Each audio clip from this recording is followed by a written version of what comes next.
अब दूसरी चीज़ हमारे साथ जो आती है ईश्वर के साथ, वो आती है आत्मा। अब इस सारी जगत को गति देने वाला एफिशिएंट कॉज जो कुम्हार की तरह चक्र को चला रहा है, तो इस जगत में गति कहाँ से आई? जब हमारे परमानेंटिस्ट ने कह दिया कि जो परमानेंट है वही सत्य है, जो परमानेंट नहीं है वो सत्य नहीं हो सकता। तो ये जो इंद्रिय जगत है, जो इंद्रियों से दिखाई दे रहा है हमें जगत, या जिसको हेराक्लाइटस का जगत कहते हैं, इस जगत के अंदर गति कहाँ से आई? यहाँ तो सब चीज़ें, अगर कोई चीज़ मेज़ पे भी रखी है तो अभी वो धीरे धीरे उसमें चेंज होती रही है, तो गति आ रही है। और लोकोमोशन, अगर एक जगह से दूसरी जगह जाते हैं, ये भी गति आ रही है। तो ये गति कहाँ से आती है? तो प्लेटो ने एक चीज़ कंसेप्ट की मानी कि ये एक चीज़ ऐसी है जिसको हम वर्ल्ड सोल कहते हैं। तो उसने कहा कि सोल जो है वो गति का कारण है। अगर सोल नहीं है तो गति नहीं होगी, अगर सोल है तो गति होगी। तो प्लेटो ने कहा कि वर्ल्ड सोल के मुताबिक ही हमारे जीव में भी, हमारा जो इंसान है, आदमी है, आदमी के अंदर भी, तो इसलिए उसने कहा ये जीवन तत्व है, ये जो है ये सोल है, जीवन तत्व, vital force, vital power. Vital माने जीवन और पावर, तो जीवन की शक्ति जो है उसी को इसने आत्मा कहा। सारे जीवन को चलाने वाली ये आत्मा है। अगर ये आत्मा निकल जाए या हट जाए किसी तरह से, तो गति बिल्कुल बंद हो जाएगी, ख़त्म हो जाएगी सारी की सारी। तो इसने कहा कि ये सोल जो है यही सारे संसार को चला रही है। ये सोल इमॉर्टल है, ये कभी नष्ट नहीं होती, क्योंकि जगत की गति कभी नष्ट नहीं होगी। और जगत में जो वस्तुएं हैं वो भी अपना रूप तो बदल लेंगी लेकिन नष्ट नहीं होंगी। तो उनको ऐसा कौन करेगा कि आज एक आदमी है, कल वो मर के दूसरा कुत्ते का जन्म ले लिया उसने, या कोई और बन गया, तो ये सारी चीज़ें कौन करेगा? तो कहता कोई इटर्नल चीज़ ऐसी है जो इस गति को चलाए रख रही है बराबर, ये चल रही है, हट नहीं सकती। तो उसको हम कहते हैं आत्मा। आत्मा मरणशील नहीं है। आत्मा जिस दिन मर जाएगी उस दिन दुनिया फिर मिट्टी का पिंड बन करके रह जाएगी, जड़ तत्व का कुछ नहीं रहेगा। अब ये आत्मा जो है इसको किस तरह से करेंगे? तो कहता है ये आत्मा बिल्कुल, इसको समझने के लिए आप समझो, जैसे मनुष्य अपना सारा व्यवस्था संभालता है, इसी तरह ये आत्मा भी हमारी सारी व्यवस्था को संभाले हुए है। हमारे सारे शरीर की व्यवस्था को चलाने वाली, और सारे शरीर के एक एक हिस्से को, ये नहीं है कि हमारा नाखून जो है इसको कोई और चला रहा है या हमारे बालों को कोई और हिला रहा है। ये सारे शरीर में गति जो है ये सारी आत्मा के अंदर से आती है। तो आत्मा सारे शरीर में व्यापक रहता है, सारे शरीर के अंदर ये गति व्यापक रहती है। इसको वाइटल पावर जैसा कहा उन्होंने कि जीवन शक्ति। जहाँ ये वाइटल पावर ख़त्म हो जाएगी वो हिस्सा मर जाएगा। पैरालिसिस हो जाता है बहुत सारे आदमियों को। बहुत सारे आदमियों के ऐसे होते हैं कि उनके बाल ही बिल्कुल नष्ट हो जाते हैं, मर जाते हैं। तो इसका मतलब यहाँ से वो आत्मा निकल गई है, हिस्सा हो गया, ख़त्म हो गया है। तो ये आत्मा जो है इसको देखने के लिए वो कहते हैं, जैसे हमने व्यवस्थित किसी चीज़ को देखा, तो उसने कहा जैसे राज्य है, गवर्नमेंट है, वो गवर्नमेंट को व्यवस्था करने के लिए हमें चीज़ें देखनी पड़ती हैं। उन्हीं को हम व्यवस्था कैसे रखी है, उन्हीं को हम आत्मा में फिर देखेंगे। तो प्लेटो गवर्नमेंट की तरफ देखते हैं, तो गवर्नमेंट में देखते हैं कि वहाँ कुछ लोग ऐसे होते हैं जो सारी राज सत्ता को कंट्रोल करते हैं, सारी शक्तियों को कंट्रोल करते हैं, गाइड करते हैं। उनको कहते हैं गार्जियन। ये गार्जियन लोग जो होते हैं ये सारी चीज़ों को, सबकी चीज़ों को गाइड करते रहते हैं। फिर एक ऐसे होते हैं कि जीवन में, राज्य में कोई खतरा पैदा हो जाए, राज्य को बाहर से या अंदर से खतरा पैदा हो जाए, तो वो लोग जो हैं उसको, खतरे को टालने की कोशिश करेंगे। तो उनको हमारा राज्य कहता है सोल्जर। तो सोल्जर जिस राज्य के वीक होंगे, राज्य नष्ट हो जाएगा। और तीसरी चीज़ जो है वो है क्रियाशीलता।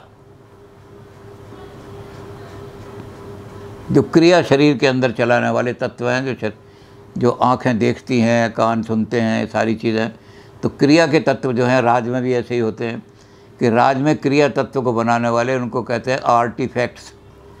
आर्टिफैक्ट जो है, अब इनको हम इस तरह से दे सकते हैं कि जो गार्जियन मैन हैं, गार्जियन है राज के, वो हमारी आत्मा में कौन चीज़ होते हैं, हमारी आत्मा में जो वाइज तत्व है, हमारा विजडम का तत्व है, वो गार्जियन है। ये विजडम जो है हमारे शरीर को सारा ठीक तरह से संचालन करती है। इसको हम कहते हैं विवेक। तो एक शरीर में ऐसा तत्व है जो विवेक है, ये भले और बुरे को, नित्य और नित्य को, इनको देखता है, तभी तो शरीर को ठीक चला सकता है। नहीं तो रोग बीमार लग जाएंगे, शरीर के अंदर सैकड़ों बीमारी, मर जाएगा शरीर। और विवेक ठीक तरह से काम करेगा। हमारे यहाँ भी यही बात कही गई है जो प्लेटो कह रहा है। हमारे यहाँ तो ये कहा गया है कि improper food and improper digestion ये आयु को क्षीण कर देते हैं। जो खाना चाहिए, जो भोजन इम्प्रॉपर हैं, ऐसी चीज़ें खा रहे हैं आप, ये प्रॉपर चीज़ नहीं है शरीर के लिए। और डाइजेशन जिसको आप हजम नहीं कर सकते, इम्प्रॉपर डाइजेशन नहीं है आपका, तो आपकी आयु क्षीण हो जाएगी, आपकी आयु घटती चली जाएगी, मरती चली जाएगी। तो विवेक जो है ये बहुत ज़रूरी है हमारे सारे शरीर को चलाने के लिए। तो एक तो चीज़ चाहिए जो विवेक वाला, जो विजडम।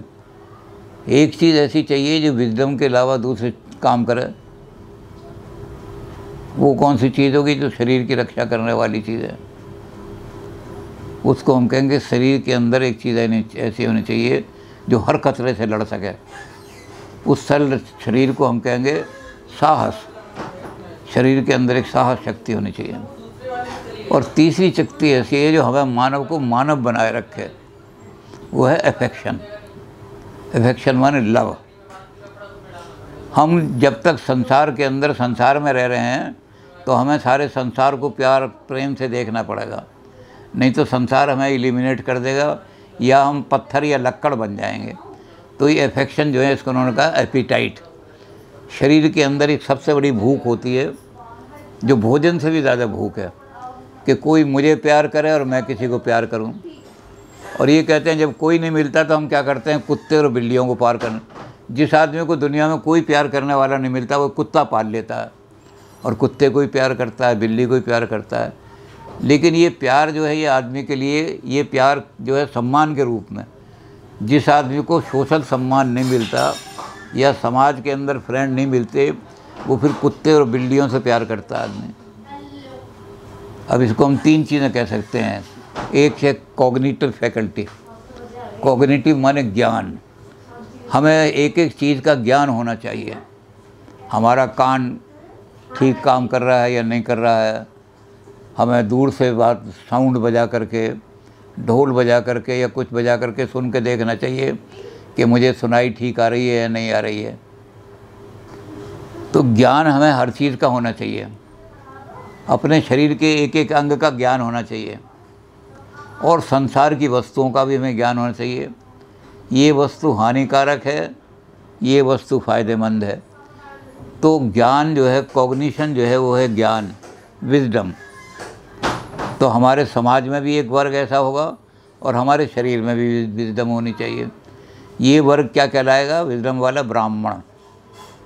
ये ब्राह्मण वर्ग कहलाएगा। दी वाइज पर्सन, द गार्जियंस।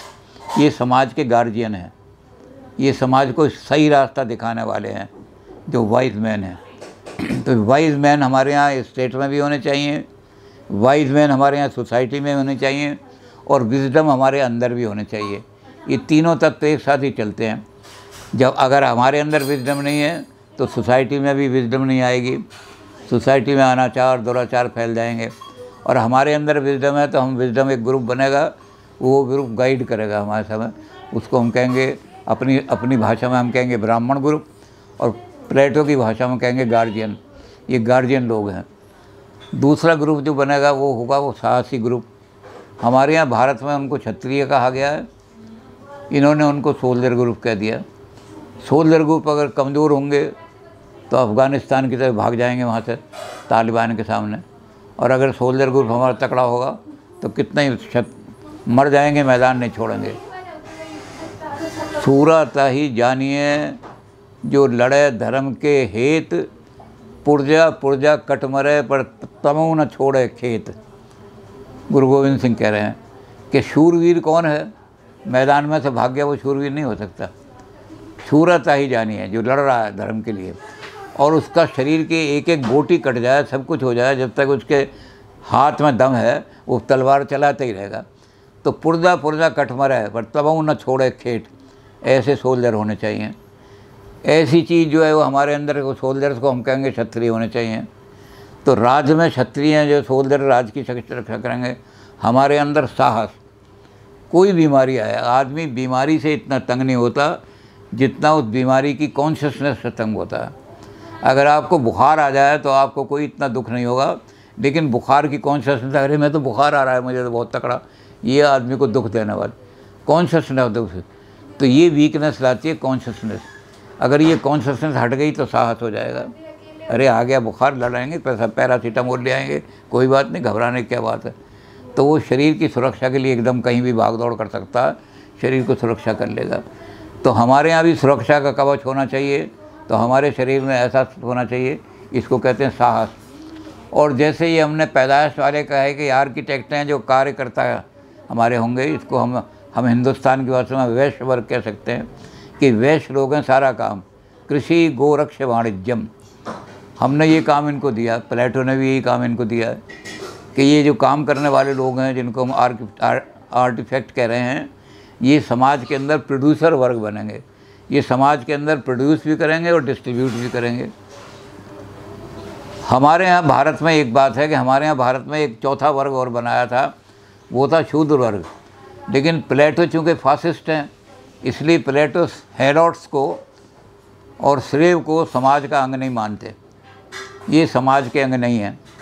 इसका मतलब इसको हम दूसरी तरह से देखें कि वहाँ शूद्रों को जानवरों की तरह ट्रीट किया जाता था। यूनान के अंदर उनको ऐसा माना जाता था कि इंसान हैं ही सारे।